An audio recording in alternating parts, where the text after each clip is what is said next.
Israel आणि इराणच्या युद्धाचा परिणाम आता प्रत्येक बाजारपेठेवरती होत असताना खरं तर आता ड्रायफ्रूट वरती सुद्धा परिणाम होताना आपण बघत आहोत. आपण सध्याच्याला ड्रायफ्रूटच्या होलसेल दुकानामध्ये आहोत. त्या होलसेल दुकानामध्ये खरं तर ईद निमित्त जी गर्दी असायला पाहिजे होती ती गर्दी कमी दिसत आहे.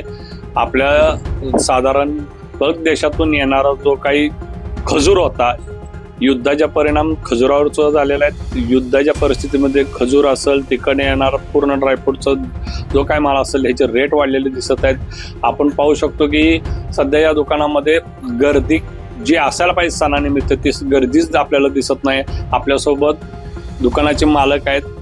काय परिस्थिती आहे सध्याला?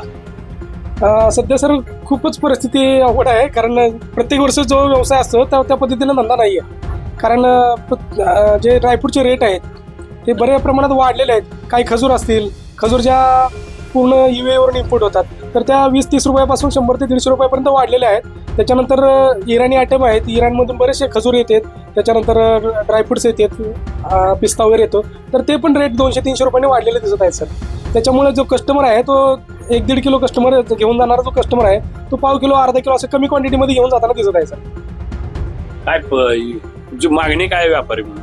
व्यापारी म्हणून मागणी काय नाही सर, पण मागणी अशी की जे युद्ध आहे ते लवकरात लवकर थांबलं पाहिजे, जे इम्पोर्ट सुरळीत चालू झालं पाहिजे आणि रेट सुरळीत झाले पाहिजेत, व्यवस्थित आले पाहिजेत. बघितलं आपण की युद्ध लवकर संपवा अशी व्यापारी वर्गातनं मागणी होताना दिसत आहे. पंढरपुरातून जगदीश डांगे, LS मराठी.